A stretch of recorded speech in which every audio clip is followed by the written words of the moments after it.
apa agama Tuhan? Nah, semua merek agama ini mengaku bahwa agamanya atau merek agamanya itu paling sempurna ya.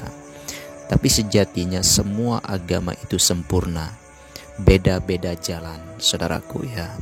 Ada jalan merek Islam, ada jalan merek Kristen, Hindu, Buddha, Konghucu, Yahudi dan lain sebagainya. Pada hakikatnya sama, namun tujuan hukum agama itu adalah keselamatan.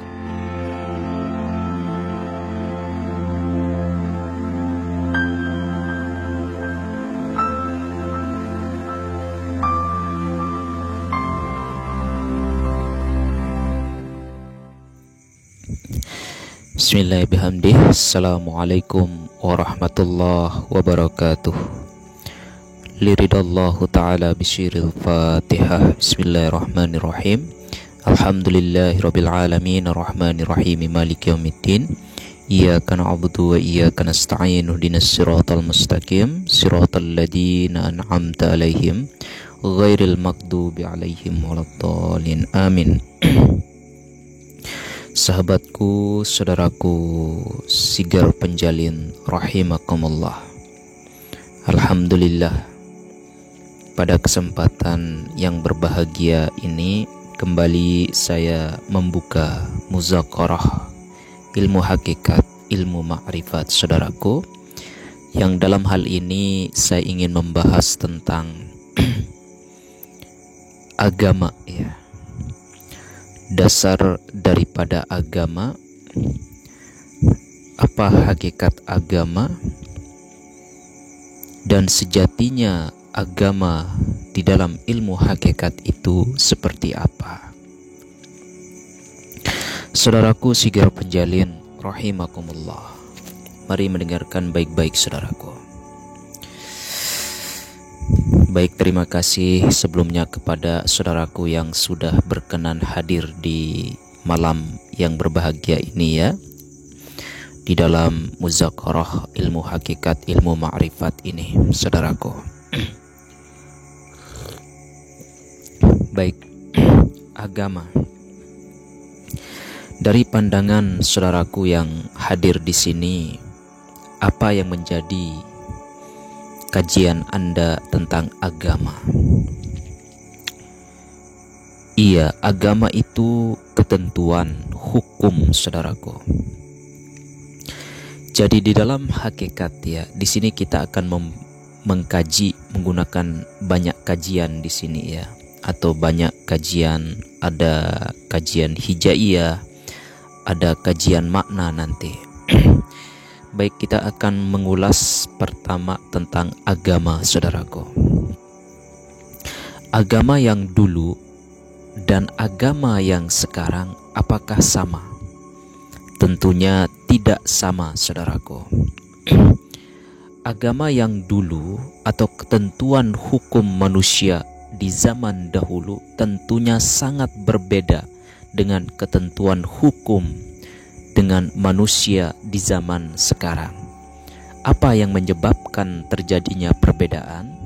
Yang menyebabkan terjadinya perbedaan itu adalah aspek daripada sejarah, kemudian aspek daripada historis, kemudian aspek daripada keadaan kita saat ini. Berbeda zamannya.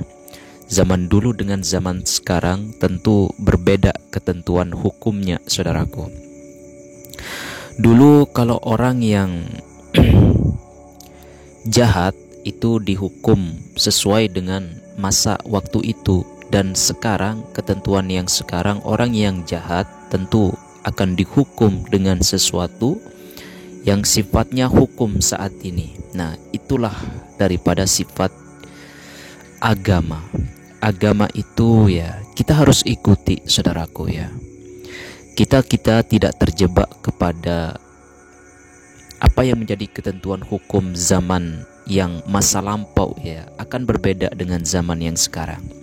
Tapi inti agama itu adalah kita betul-betul bisa ya mengendalikan diri kita secara hukum ya, secara hukum manusiawi atau secara hukum insan. Yang pertama, tidak jahat kepada siapapun. Itu tujuan agama sebenarnya.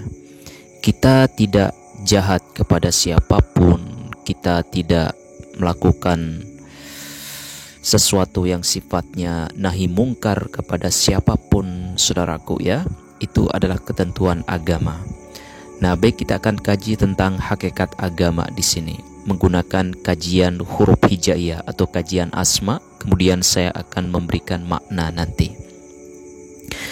Kalau kita ambil dari kajian bahasa Indonesia ya, agama, alif, ghain, kemudian mim sama nun ya saudaraku.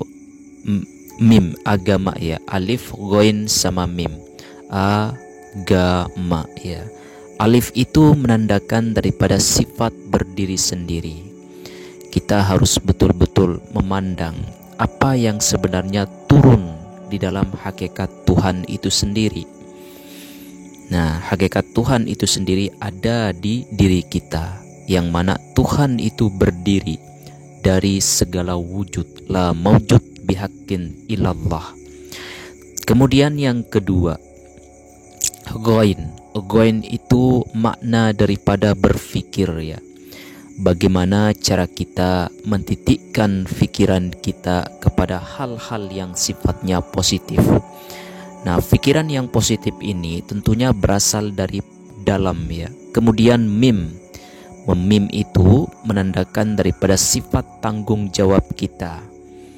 Apa yang menjadi ketentuan diri kita sebagai manusia yang dikaruniai oleh Tuhan, itu harus kita pegang teguh ya. Kalau Tuhan melarang untuk berjahat atau melakukan nahi dan mungkar, maka pegang hakikat tersebut supaya kita harus bisa mengendalikan diri kepada hakikat yang sejati atau hakikat yang sebenar-benarnya, yaitu menghindarkan diri kita kepada hal-hal yang mungkar, saudaraku. Nah, seperti itu bahasanya, itu kajian daripada agama. Jadi kita berpegang teguh apa yang menjadi ketentuan yang diberikan Tuhan di dalam kitab ya, Al-Quran dan hadis ya. Kemudian para ijtima ulama kita pegang teguh ya. Tapi intinya jangan jahatlah.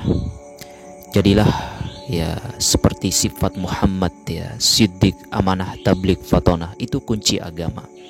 Kalau Anda sudah memegang 4 kunci tersebut, insya Allah berarti Anda termasuk agama yang betul, memegang ketentuan agama yang murni, agama yang memang langsung dari Tuhan seru sekalian alam.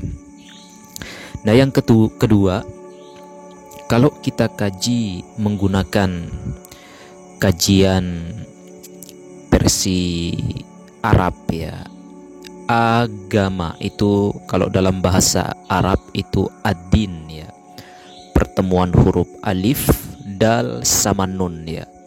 Apa makna alif ya? Alif ini juga termasuk daripada berdiri sendiri, bahwa Tuhan berdiri dari sekalian ciptaan. Tuhan ada di dalam sekalian ciptaan yang mengatur segala bentuk ciptaan yang Ia ciptakan di alam semesta ini. Itu alif. Kemudian dal. Dal itu makna daripada raja.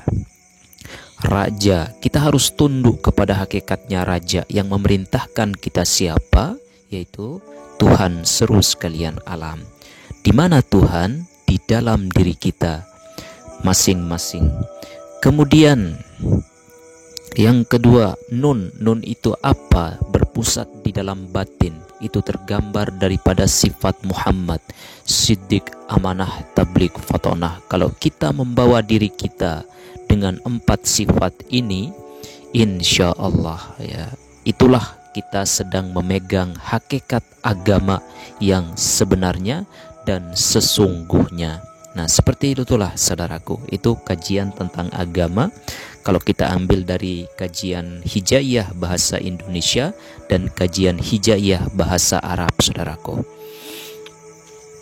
Jadi intinya kita berbuat baik ya, berbuat baik kepada sesama, berperilaku positif kepada siapapun, kepada makhluk apapun, saudaraku ya. Itulah Anda sudah memegang teguh hakikat agama yang memang berasal dari Tuhan semata. Tapi kalau kita tidak bisa mengontrol diri, berarti kita sudah memecah diri, tidak mau tunduk dan patuh kepada hakikat dan ketentuan hukum dari Tuhan seru sekalian alam. Nah itu saudaraku ya, itu yang harus kita betul-betul benahi diri kita. Jangan sampai kita hanya ucapan saja ya, hanya ucapan tapi kelakuan itu sama saja bohong ya. Kita mengkaji agama. Nah, ada sambungannya, inna dina indallahil Islam. Nah, kenapa Tuhan menyatakan bahwa sesungguhnya agama itu yang paling sempurna adalah agama Islam. Nah, kalau kita sudah memegang teguh hakikat agama yang memang berasal dari Tuhan, maka itulah seseorang yang disebut sebagai Islam. Salama yusallimu islaman. Berarti dia sudah selamat daripada ketentuan hukum Tuhan seru sekalian alam. Nah, itu hakikatnya. Sejatinya yang namanya nama-nama agama di dunia ini itu hanya merek saja, saudaraku ya. Tapi semuanya kalau meskipun agama Islam ini juga merek ya. Bagi orang-orang Muslim, agama Kristen itu juga merek. Tapi semua agama tetap manusia ya, yang hakikatnya Tuhan semata yang menciptakan. Nah, jadi kita tidak berbeda-beda di sini. Tidak ada orang kafir jadinya ya. Dalam artian keselarasan seluruh ciptaan. Apalagi kalau kita sudah mampu menselaraskan diri sesama manusia di sini, apalagi juga sesama makhluk ya, seperti hewan, tumbuhan, dan alam semesta, itu luar biasa. Dalam artian kita membaur dengan seru sekalian alam. Karena Tuhan itu hidup dari sekalian seluruh alam yang hidup. Nah, itu sebenarnya harus kita pahami. Jangan kita fokus dan terjebak kepada kerangken merek agama kita masing-masing. Nah, kita harus universal. Karena ayo kita pikirkan apa agama Tuhan. Nah, semua merek agama ini mengaku bahwa agamanya atau merek agamanya itu paling sempurna ya. Tapi sejatinya semua agama itu sempurna. Beda-beda jalan, saudaraku ya. Ada jalan merek Islam, ada jalan merek Kristen, Hindu, Buddha, Konghucu, Yahudi, dan lain sebagainya. Pada hakikatnya sama, namun tujuan hukum agama itu adalah keselamatan. Selamat diri kita dan menyelamatkan siapa dalam kajian hidup kita secara menyeluruh dan seluruh makhluk. Itulah hakikat agama, saudaraku. Baik saudaraku Sigaro penjalin rahimakumullah ya. Mungkin hanya ini yang bisa saya sampaikan. Lebih kurangnya mohon maaf ya. Wabillahi taufiq wal hidayah.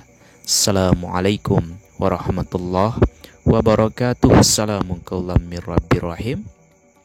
Assalamu qaulam mir rabbir rahim.